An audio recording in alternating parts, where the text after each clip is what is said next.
Hello नमस्कार प्यारे मित्रों, आप सभी का स्वागत है। दोस्तों आज जो है बाल विकास एवं शिक्षण विधि का जो प्रैक्टिस सेट है, यह 9वां प्रैक्टिस सेट है। आज हम इसमें जो है 30 क्वेश्चनों को डिस्कस करने वाले हैं और इसमें यह ध्यान रखा जाएगा कि इसमें कम समय लगे, क्योंकि यह रिवीजन की क्लास है। एक तरह से हम इसको प्रैक्टिस कर रहे हैं, तो इसमें जितना कम समय लगे उसको वही ध्यान दिया जाएगा। तो यानी फैक्ट को डिस्कस किया जाएगा, उस पर कम डिस्कस किया जाएगा। सभी फैक्टों को ज़्यादा डिटेल नहीं जाएंगे, ज़्यादा गहराई तक इसमें नहीं जाएंगे, जिससे जो है टाइम को हमारी बचत हो। तो आइए स्टार्ट करते हैं। पहला क्वेश्चन है कि किंडरगार्टन विधि का प्रतिपादन किसने किया था। देखिए, किंडरगार्टन विधि आप जानते हैं कि फ्रोबेल महोदय ने किया था। कौन किया था?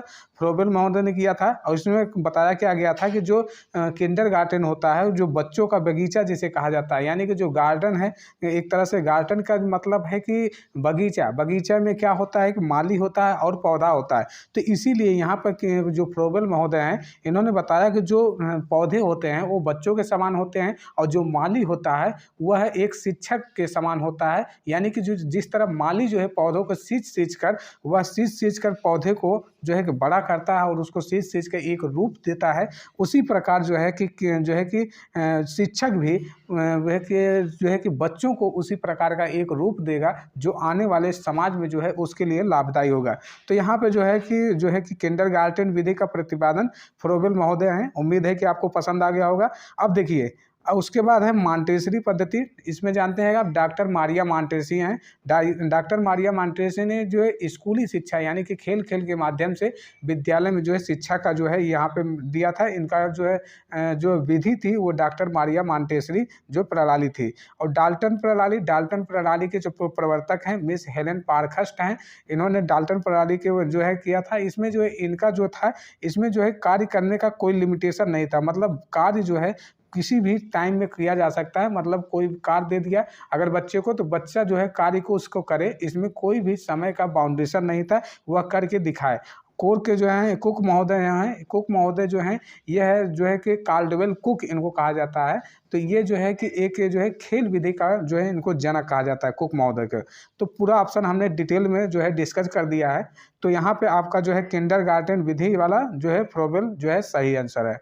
आगे चलते हैं। अगला क्वेश्चन है, दूसरा क्वेश्चन है, संकलनात्मक परामर्श के जन्मदाता कौन है। देखिए, संकलनात्मक परामर्श के जन्मदाता कौन है? ऑप्शन है विलियमसन है, और थार्न है, और सी है रोजर्स है, और उसके बाद इनमें से कोई नहीं। देखिए, संकलनात्मक क्या है? संकलनात्मक एक परामर्श है जिसको दिया जाता है, यानी कि परामर्श ऐसे कार्य में दिया जाएगा जहाँ पर कार्य जो है न तो अधिक सक्रिय हो और ना ही जो है अधिक जो है निष्क्रिय हो। तो इस प्रकार के जो परामर्श संकलनात्मक परामर्श है, इसके जन्मदाता कौन है? इसके जन्मदाता जो है थार्न है। कौन? थार्न है जो है संकलनात्मक परामर्श के जन्मदाता। अगले क्वेश्चन में चले तो अगला क्वेश्चन है, तीसरा क्वेश्चन है, छात्र के अवांछित व्यवहार के संशोधन हेतु सबसे अधिक प्रभावी विधि। यहाँ पे जो है व्यवहार है क्या? व्यवहार क्या छात्र के जो है किस प्रकार का अवांछित व्यवहार है। तो अवांछित व्यवहार किस प्रकार का होगा? देखिए, सबसे पहला है कि उसके माता पिता को सूचित करना, और बी है छात्र को दंडित करना, और सी है कि उसे नज़रअंदाज करना, डी है अवांछित व्यवहार के कारणों का पता लगाना तथा उसको उपचार का सुझाव देना। देखिए, सबसे ज़्यादा इंपॉर्टेंट क्या होता है? देखिए, उसके माता पिता को सूचित करना या दंडित करना या नज़रअंदाज करना, इस प्रकार की जो नियम होते हैं बालकों पर नहीं लागू नहीं होता है। तो उस अवांछित व्यवहार का क्या करेंगे आप? कारण का पता लगाएंगे और उसको उपचार देंगे, यानी कि उसका जो है उपचार करने की व्यवस्था करेंगे, उसको सलाह देंगे, उसको समझेंगे, उसके समस्याओं को जो है बैठ के डिस्कशन करेंगे। तो इस प्रकार का जो है छात्र के प्रति जो है संशोधन होना चाहिए। तो यहाँ पे छात्र के जो है अवांछित व्यवहार का जो है यही मेन मुद्दा माना जाएगा। अगले क्वेश्चन पे चले तो अगला है हमारा चौथा क्वेश्चन है, डिसलेक्सिया संबंधित है। देखिए, डिसलेक्सिया किससे संबंधित है? वह पठन विकार से संबंधित है। देखिए, पठन विकार से, जबकि लेखन से हो वह डिसग्राफिया होती है। क्या? डिसग्राफिया जो है पठन विकार से संबंधित होता है। और जो है गणितीय कौशल होती है वो है डिसकैलकुलिया होती है। कौन सा? डिसकैलकुलिया। इसको आप नोट कर लीजिए, डिसकैलकुलिया। ठीक।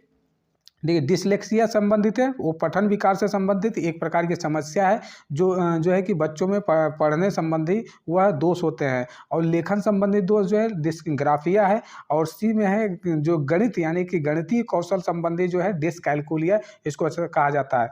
जबकि यहाँ पे जो डी वाला है वाक क्षमता या जो है वाक क्षमता संबंधी जो विकार होते हैं या कह सकते हैं यानी कि मौखिक रूप से सीखने की जो प्रवृत्ति होती है इसको अफेज्जा कहते हैं। कौन सा? अफेज्जा या डिफेज्जा भी कहते हैं। अफेज्जा या डिफेज्जा या भाषा संबंधी दोष तो अफेज्जा या डिफेज्जा कहेंगे। तो चौथा का जो आंसर होना चाहिए वह बी वाला आंसर सही है कि पठन विकार से संबंधित है डिसलेक्सिया। आप इस तरह याद कर सकते हैं डिसग्राफिया, यहाँ पे ग्राफ है, ग्राफ मतलब लेखन कार्य करना, तो यहाँ पे ग्राफ का काम लेखन होगा तो लेखन से संबंधित डिसग्राफिया है। उसके बाद जो है कलकुलिया, जो कलकुलिया मतलब गणना संबंधित है तो डिसकैलकुलिया हो जाएगा। और डिसलेक्सिया उसके बाद यह पठन विकार से संबंधित है। ठीक, उसके वाक क्षमता जो है भाषा अफेज्जा या डिफेज्जा, इस तरह से याद कर सकते हैं। अगला क्वेश्चन है कि पांचवा है कि ब्रेल लिपि एवं टेप रिकॉर्डिंग किसके लिए शैक्षिक प्रावधान के रूप में प्रयोग किए जा सकते हैं? ए है श्रवण बाधित विद्यार्थी, बी है दृष्टि बाधित विद्यार्थी, और सी है कि अस्थि बाधित विद्यार्थी, और डी है शारीरिक रूप से विकलांग विद्यार्थी। तो देखिए यहाँ पे जो ब्रेल लिपि है, आप जानते हैं कि ब्रेल लिपि जो होती है वह दृष्टि बाधित विद्यार्थियों के लिए प्रयोग की जाती है। यानी कि जो इसमें टेप रिकॉर्डिंग होता है, ब्रेल लिपि जो है उछल जैसे कि उभरे उभरे जो अक्षर होते हैं, इस प्रकार की जो लिपि इस्तेमाल होती है वो दृष्टि बाधित जो है विद्यार्थी के लिए होती है। यानी कि उसके शैक्षिक प्रावधान के रूप में इसको जो है प्रयुक्त होता है टेप रिकॉर्डिंग और ये सभी जो विधि दृष्टि बाधित के लिए। ठीक, अगले क्वेश्चन पे चलें। अगला है हमारा कि छठवां है CWSN का अर्थ है। CWSN यहाँ पे है CWSN। देखिए यहाँ पे जो है ये जो लिखा हुआ है इसका मतलब हो गया कि चाइल्ड विथ स्पेशल नीड्स, यानी कि चाइल्ड्स विथ स्पेशल नीड्स। यहाँ पे हो गया कि विशिष्ट आवश्यकता वाले जो बालक होते हैं। यानी कि ए वाला जो ऑप्शन है बिल्कुल सही है कि विशिष्ट आवश्यकता वाले जो बालक होते हैं उनको जो है कि स्पेशल जो है नीड होती है चाइल्ड की। ठीक, तो यहाँ पे अगला क्वेश्चन देखें। अगला है सातवां क्वेश्चन, निम्न में से कौन सा परामर्श एक तत्व नहीं है? परामर्श एक तत्व नहीं है। पहला है वृत्तिक वृद्धि, और दूसरा है साक्षात्कार, और सी है कि विश्वास, और डी है कि संप्रेषण। ठीक, तो यहाँ पे देखिए जो वृत्तिक यानी कि परामर्श जो है, यहाँ पे जो है साक्षात्कार एक प्रकार का परामर्श है, विश्वास है, संप्रेषण है। जबकि वृत्तक वृद्धि जो है एक प्रकार का जो है यहाँ पे साक्षात्कार का तत्व नहीं। तो ए वाला जो है ऑप्शन सही होगा। अगला है कि आठवां है कि मनोविज्ञानशाला उत्तर प्रदेश में कहाँ पर स्थित है? जो मनोविज्ञानशाला है उसको कहाँ पर स्थापित किया गया है?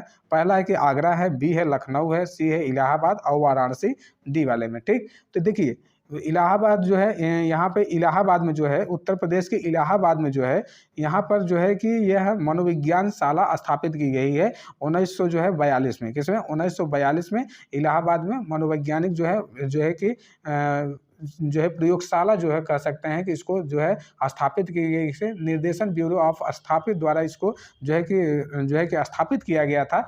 जो इसका कार्य था कि आचार्य नरेंद्र देव की अध्यक्षता में इसका जो है कार्य किया जा रहा था। तो इसको आप नोट कर सकते हैं कि इसका नरेंद्र देव। ठीक, आचार्य नरेंद्र देव इसको कहते हैं। इनकी अध्यक्षता में जो है इस प्रयोगशाला का जो कार्य हो रहा था। अगला क्वेश्चन है, अगला जो है कि 9वां है, जो संबंध स्किनर का चूहों से है। देखिए स्किनर का चूहों से है एवं थार्नडाइक का बिल्ली से है। ठीक, वही संबंध कोहलर का किससे है? आपको ध्यान में समझिएगा इसको। स्किनर का चूहों से पहले से यहाँ पे डिस्कस हो गया है कि स्किनर जो हैं चूहों पर प्रयोग किए हैं, थार्नडाइक जो हैं बिल्ली पे प्रयोग किए हैं, जबकि कोहलर किस पे किए हैं? कोहलर किस पे किए हैं? आप बंदरों पे किए हैं, कुत्तों पे किए हैं, मुर्गियों पे किए हैं, बनमासूनों पे किए हैं। देखिए कुत्तों पे जो प्रयोग था वो पावलो का था। किसका? पावलो का जो है कुत्तों पर प्रयोग था। जबकि वनमानुष पे, चिंपैंजी बंदर या वनमानुष पे ये कोहलर का प्रयोग था। किसका? कोहलर का जो प्रयोग था वनमानुष या कह सकते हैं चिंपैंजी बंदर पे, या सुल्तान नामक चिंपैंजी बंदर जो होते हैं उस पे जो है कोहलर महोदय का प्रयोग था। तो उम्मीद है कि यह समझ में आ गया होगा। अगले क्वेश्चन पे चलें। अगला हमारा है कि 10वां अधिगम का पठार है। तो अधिगम का पठार मतलब क्या है कि जो व्यक्ति होता है उसको जो है कि सीखने में किस प्रकार का अवरोधन उत्पन्न हो, या तो वह कम सीख पाए, या तो वह कम उन्नति हो, या प्रदर्शित उन्नति हो उसको लगभग लेवल का, यानी कि या तो अधिक या कुछ भाग अत्यंत कम उन्नति, या तो नगण्य उन्नति हो तो वह एक प्रकार का अवरोधन उसके में होता है। देखिए यानी कि अधिगम की समाप्ति, अधिगम में अवरोधन, अवरुद्ध है वर्धन, ठीक।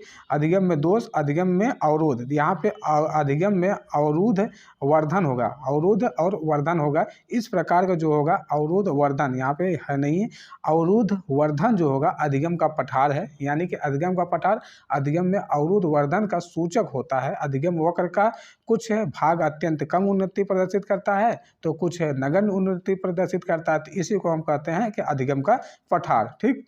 दोस्तों 11वां प्रश्न है कि द बिहेवियर ऑफ ऑर्गेनिज्म नामक पुस्तक के लेखक कौन है। पहला ऑप्शन है कि पावलोव द्वारा, उसके बाद है स्किनर हैं, इसके बाद सी है हल द्वारा, थॉर्नडाइक द्वारा। देखिए द बिहेवियर ऑफ ऑर्गेनिज्म नामक पुस्तक जो है स्किनर महोदय के द्वारा लिखी गई है पुस्तक है।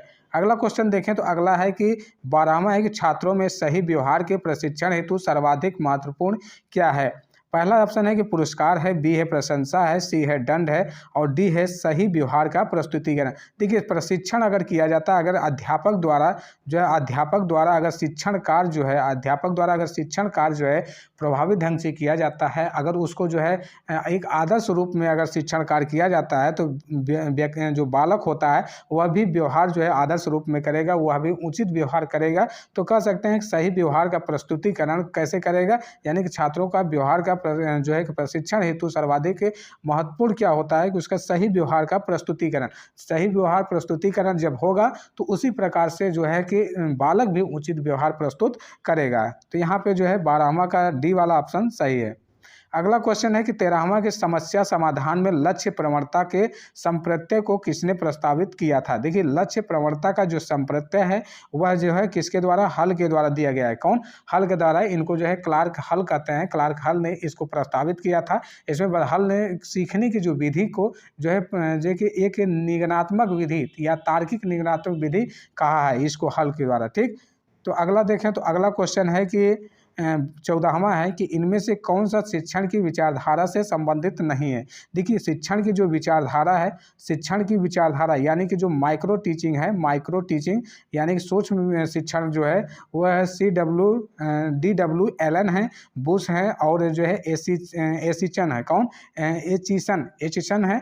जबकि डेविड ह्यूम जो है यह शिक्षण की विचारधारा से संबंधित नहीं है। तो ये तीनों जो हैं शिक्षण की विचारधारा जो माइक्रो टीचिंग से उससे संबंधित है, जबकि डेविड ह्यूम नहीं संबंधित है। इसको आप ध्यान में रखिएगा। अगला क्वेश्चन है कि 15वां है कि निम्न में से कौन सा शिक्षण अधिगम का स्तर नहीं है। देखिए स्मृति स्तर, अवबोध स्तर, परावर्ती स्तर, दूरवर्ती स्तर। तो इसमें ध्यान क्या रखना है कि जो स्मृति स्तर है यानी कि जो स्मृति का स्तर होता है वो उसको कैसे देखना है, यानी कि शिक्षण का जो अधिगम स्तर यानी कि स्तर में जो शामिल नहीं है उसको ध्यान देना है। जो स्मृति स्तर है वह शिक्षण की अधिगम में स्तर में एक शामिल है, यानी कि जो स्तर होती है वह शामिल होती है। और जो अवबोध स्तर है ये भी शामिल है, परावर्ती स्तर जो है ये भी शामिल है। यानी कि जो स्मृति स्तर जिसे कहेंगे मेमोरी जो है हमारा लेवल, मेमोरी लेवल, अवबोध स्तर जो है अंडरस्टैंडिंग लेवल। कौन, अंडरस्टैंडिंग जो है लेवल होता है। और परावर्ती जो है, परावर्ती यानी कि रिफ्लेक्टिव जो है मेमोरी होगी हमारी, रिफ्लेक्टिव मेमोरी। और दूरवर्ती जो मेमोरी है वह शिक्षण अधिगम के स्तर में जो है शामिल नहीं है। तो ये जो है स्तर जो है तीनों शामिल है। तो नहीं पूछा है तो नहीं वाला जो है ऑप्शन डी वाला जो है बिल्कुल सही होगा। अगला क्वेश्चन है कि 16वां है कि निम्न में से कौन सी कक्षा शिक्षण में जनतांत्रिक शिक्षण नीति नहीं है। कौन सी जनतांत्रिक शिक्षण की नीति नहीं है। पहला है कि अन्वेषण है, उसके बाद व्याख्यान है, सी है योजना है, मस्तिष्क उद्वेलन, डी वाला ऑप्शन। देखिए यहाँ पे जनतांत्रिक जो है शिक्षण पद्धति पूछी गई है, तो जनतांत्रिक शिक्षण पद्धति में जो है कौन सा नहीं है उसको ध्यान देना है, ठीक। जनतांत्रिक शिक्षण पद्धति में क्या है कि यहाँ पे जनतांत्रिक में ध्यान क्या रखना है कि अन्वेषण जो होता है, अन्वेषण मतलब बालक जो है सक्रिय होकर किसी वस्तु को खोजता है यानी कि अपने से करके सीखता है, तो वह अन्वेषण में आ जाएगा। यानी कि वह जनतांत्रिक विधि है, नीति है, एक तरह से शिक्षण है, ठीक। तो यहाँ पर देखें योजना भी है, मस्तिष्क उद्वेलन भी है, जबकि व्याख्यान जो है, व्याख्यान में जो है जनतांत्रिक जो है निष्क्रिय हो जाता है, यानी कि इसमें जो है एक टीचर जो है, एक शिक्षक जो है सक्रिय रहेगा, जबकि वहाँ पे बालक जो है निष्क्रिय हो जाता है, यानी कि एक श्रोता के रूप में रहेगा। उसे व्याख्यान सुनने में जो है कि रुचि या आनंद ना आए तो वह एक निष्क्रिय के रूप में होगा। तो यहाँ पे शिक्षण में जनतांत्रिक जो है नीति, यानी कि जनतांत्रिक शिक्षण नीति में जो है व्याख्यान जो है नहीं आता है। तो व्याख्यान को इसको रखेंगे कि व्याख्यान नहीं आएगा, तो बी वाला जो है ऑप्शन सही होगा। 17वां क्वेश्चन है कि निम्न में से कौन सा समावेशी शिक्षा की एक विशेषता नहीं है।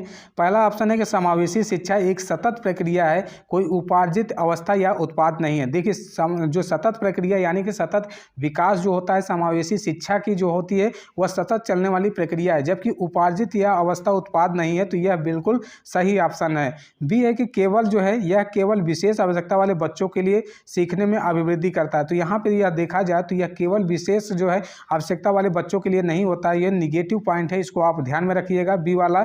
और अगला है कि सिर्फ दिव्यांग बालकों की देखभाल के लिए उनकी शिक्षा व्यवस्था व्यक्तिगत की सेवा में बदलता है, यानी कि बदलाव है, तो यानी कि यह भी सही है। और अगला है कि सभी जो है यह सभी विद्यार्थियों की क्षमताओं को अधिकतम जो है अधिकतम स्तर जो होता है यह अधिकतम जो है स्तर तक बढ़ाना चाहती है, क्या बढ़ाना चाहती है, तो यह भी जो है सही है। तो यहाँ पे अगर बात करें तो यहाँ पे जो है आपका जो है नहीं पूछा है, तो नहीं वाले ऑप्शन में जो है बिल्कुल जो है बी वाला जो है निगेटिव पॉइंट है, अभिवृद्धि जो है यह सभी बालकों में होता है, बाकी के सभी जो है ऑप्शन सही है। आप स्क्रीनशॉट लेना चाहें तो इसको ले सकते हैं। अगले क्वेश्चन पे चलें तो अगला है कि 18वां है कि निम्न में से कौन सा फ्लाइंडर की अंतःक्रिया की विश्लेषण प्रणाली से संबंधित नहीं है। विश्लेषण प्रणाली से संबंधित नहीं है अंतः प्रक्रिया की। पहला है शिक्षक कथन, दूसरा है छात्र कथन, और सी है कि अभिभावक के कथन, और डी है कि मौन कथन। देखिए यहाँ पे अगर ध्यान दें कि फ्लाइंडर की जो अंतःक्रिया विश्लेषण प्रणाली है वह अभिभावक कथन से संबंधित नहीं है, जो कि छात्र कथन से ये है जो है कि शिक्षक कथन से, मौन कथन से है। तो यहाँ पे सी वाला जो है यहाँ पे नहीं पूछा है, तो सी वाला जो है आपको सही होगा। अगला क्वेश्चन है कि 19वां है कि संभाषण में अर्थ है कि लघुत्तम इकाई है, ठीक। लघुत्तम इकाई कौन सी है संभाषण में? पहला है कि ध्वनिग्राम, बी है रूपग्राम, सी है पद है, डी है शब्द है। कौन सा? डी जो है शब्द है। तो यहाँ पे अगर ध्यान दिया जाए तो संप्रेषण यानी कि ध्वनि की लघुत्तम इकाई जो है वहाँ पे दिया गया है कि रूपग्राम है। कौन सी? रूपग्राम जो होती है यह संप्रेषण यानी कि लघुत्तम रूप या ग्राम, यह भाषण की सबसे छोटी इकाई इसको माना जाता है। अगला क्वेश्चन है कि हम करके सीखते हैं किसने कहा है, ठीक। हम करके सीखते हैं किसने कहा है? पहला ऑप्शन है कि डॉक्टर मेस, उसके बाद जो है कि योकस है, फिर सी है सिम्पसन है, कोले सैनिक है, ठीक, कोले सैनिक। तो यहाँ पे करके सीखने वाली जो बात है वह डॉक्टर किसके द्वारा? डॉक्टर मेस के अनुसार जो है करके सीखने की जो है प्रक्रिया है उसके द्वारा दिया गया है। अगला क्वेश्चन है कि 21वां है कि निम्न में से कौन सा शिक्षण का स्तर नहीं है। देखिए शिक्षण का स्तर अभी हमने डिस्कस किया था, स्मृति, बोध और चिंतन जो है कि शिक्षण का स्तर है। स्मृति है, बोध है, चिंतन है, ये इस जो है शिक्षण का स्तर है। जबकि वर्णन जो होता है यह वर्णन जो है स्मृति का अक्षर जो है कि नहीं है। क्या है? वर्णन जो है स्मृति का अक्षर नहीं है। यानी कि स्मृति आप जानते हैं कि स्मृति जो है सकारात्मक स्मृति, रटंत स्मृति, बहुत सारी स्मृतियों को डिवाइड किया गया है। तो यहाँ पे जो है स्मृति का जो 3 स्तर है यहाँ पे दिया गया है, जबकि वर्णन जो है इसका स्मृति का स्तर नहीं माना गया है। 22वां क्वेश्चन है कि शिक्षण की अंतःक्रियात्मक अवस्था में मुख्य संक्रिया होती है। इसमें देखिए मुख्य संक्रिया में कौन कौन सी अंतःक्रिया में शामिल है? क्रिया प्रतिक्रिया यह भी शामिल है, निदान शामिल है, प्रत्यक्षीकरण भी शामिल है। तो यहाँ पे डी वाला ऑप्शन सही होगा कि उपयुक्त सभी जो है अंतःक्रिया प्रतिक्रिया में जो है शामिल है। अगले क्वेश्चन पर जाने तो अगला क्वेश्चन हमारा है कि 23 है, एक बालक काली गाय जो है काला कुत्ता, ठीक, काली वस्तु को देखकर डरने लगता है, तो इस प्रकार का अनुबंधन में क्या है? देखिए डरने लगता है तो इस प्रकार के अनुबंधन में अनुक्रिया सामान्यीकरण नहीं, अनुक्रिया जो है कि अनुबंधन, यहाँ पर जो है उद्दीपक सामान्यीकरण। यहाँ पे क्या होगा? उद्दीपन जो है उद्दीपक सामान्यीकरण होगा। यानी कि जो बच्चा होता है काली वस्तु को यानी काला कुत्ता काली गाय वस्तु देखकर डरने लगता है, तो इस प्रकार का जो अनुबंधन होगा उद्दीपक सामान्यीकरण के जो है कि अंदर आएगा। अगला क्वेश्चन है, अगला है कि 24 है, शिक्षण विधि का चयन करते समय निम्न में से किस को ध्यान में रखना जो है कि रखने की आवश्यकता नहीं है, ठीक। देखिए पहला ऑप्शन है कि विद्यार्थियों को मानसिक स्तर, बी है व्यक्तिगत भेद को, और सी है अभिभावक की पृष्ठभूमि, डी है विषय की विशिष्ट प्रकृति। यानी कि शिक्षण विधि को किस में जो है ध्यान में रखा जाएगा, जो है विद्यार्थी का जो है कि मानसिक स्तर को ध्यान में रखा जाएगा, व्यक्तिगत भेद रखा जाएगा, जबकि कि विषय की जो है कि विशिष्ट प्रकृति भी रखी जाएगी। यहाँ पे नहीं पूछा है तो नहीं वाला जो है ऑप्शन है सी वाला, अभिभावक की पृष्ठभूमि की आवश्यकता नहीं है, यानी कि शिक्षण की जो है विधि के समय। ठीक, अगला क्वेश्चन है कि 25वां है कि निम्न में से कौन सी बाल्यावस्था की एक विशेषता नहीं है। बाल्यावस्था की विशेषता यहाँ पे नहीं बताता है। अभिव्यक्ति जो है, अभिव्यक्ति में स्थिरता बाल्यावस्था की विशेषता है, यानी कि बाल्यावस्था का विकास और स्थिरता इसमें लगा रहेगा। सामूहिकता की प्रबलता, ये भी बिल्कुल सही है। जिज्ञासा की कमी, देखिए बाल्यावस्था की विशेषता नहीं है, बाल्यावस्था में जो है जिज्ञासा की कमी होती है, तो यहाँ पे ये वाला जो है कि सही होगा, यानी कि जो है जिज्ञासा की विशेषता नहीं है। यहाँ पर पाया जाएगा कि जो बाल्यावस्था है, जो यहाँ पर जो है उसके बाल्यावस्था में जो सामूहिक प्रवृत्ति यानी कि प्रबलता में जो इसको शामिल किया जाएगा, जबकि सामूहिक एवं खेल सहभागिता यह भी विशेषता है। तो यहाँ पे सी वाला जो है आंसर सही होगा। 26वां है कि निम्न में से कौन सा सृजनात्मक प्रक्रिया से संबंधित नहीं है। देखिए सृजनात्मक प्रक्रिया से जो संबंध रखता है वो आयोजन रखता है, उद्भावन रखता है और प्रबोधन रखता है, जबकि जो यहाँ पे नहीं पूछा है तो अभिप्रेरणा जो होता है वह सृजनात्मकता की प्रक्रिया में जो है इसको नहीं रखा जाता है। अगला क्वेश्चन है कि 27वां है कि निम्न में से कौन सा बुद्धि और विकास का प्रथम चरण है। देखिए बुद्धि और विकास में जो है निम्न चरण जो है आपको दिखाई दिए हैं, तो निम्न चरण में देखिए जो शारीरिक विकास है, शारीरिक विकास यह हमारा प्रथम चरण होता है। शारीरिक विकास के बाद जो है कि प्रथम चरण इसको माना जाता है, मानसिक विकास को द्वितीय चरण माना जाता है, और संवेदनात्मक को तृतीय माना जाता है, नैतिक विकास को जो है चतुर्थ माना जाता है, और सामाजिक विकास को पांचवा माना जाता है। तो यहाँ पे बुद्धि और विकास का प्रथम चरण जो पूछा है वह शारीरिक विकास है। कौन सा? शारीरिक विकास से प्रथम चरण है। अगर वही पूछता है द्वितीय चरण तो मानसिक विकास हो जाता है। तो यहाँ पे 27 का जो है बी सही है। 28वां है कि सीखना एक तरह से व्यवहार, एक तरह के व्यवहार है, यानी कि सीखना जो है व्यवहार है। यह कथन जो है किसने दिया था? तो संबोधन है, बचाव है, विस्तार है, प्रसार है। तो यहाँ पे क्या है, यह एक प्रकार का सीखना जो व्यवहार है यह संबोधन है। क्या है? संबोधन जो है, सीखना एक तरह का जो है संबोधन जो है। ठीक, अगला है कि स्किनर बॉक्स का प्रयोग किया जाता है। स्किनर बॉक्स जो है प्रयोग किया जाता है किस जो है अधिगम को जानने के लिए किया जाता है।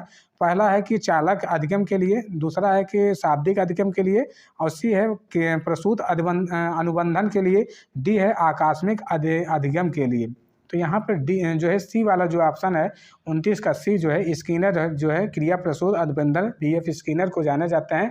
क्रिया प्रसूत अनुबंधन का नियम जो है इन्होंने बताया था कि जो यहाँ पे जो बॉक्स स्किनर जो प्रयोग किया था चूहों के लिए, तो ये इस प्रकार का जो है क्रिया प्रसूत अनुबंधन नियम के आधार पर किया था। अगला क्वेश्चन है कि तीसरा है कि बुद्धि मापन की भाटिया परीक्षण में है। तो भाटिया बुद्धि परीक्षण में कितने उप परीक्षण है उसको बताना है। 4 उप परीक्षण, बी है कि 5 उप परीक्षण, और सी है कि 8 उप परीक्षण, और डी है कि 7 उप परीक्षण। देखिए भाटिया बुद्धि जो परीक्षण है बुद्धि मापन के लिए इसको उपयोग किया जाता है। इसमें जो है 5 परीक्षण दिए गए थे। किसमें? इसमें 5 उप परीक्षण दिए गए। तो यहाँ पे बी वाला जो है आपका सही होगा। बी वाला जो है आपका 5 उप परीक्षण, जैसे कि को है, ब्लैक है, डिजाइन टेस्ट था, पास है, एनालॉग टेस्ट था, पैटर्न टेस्ट था, इमीडिएट टेस्ट था, पिक्चर टेस्ट है। इस प्रकार का जो है इन्होंने 5 प्रकार का जो है टेस्ट बताया था। तो इस क्लास को यहीं पर समाप्त करते हैं। आज के लिए इतना ही, धन्यवाद।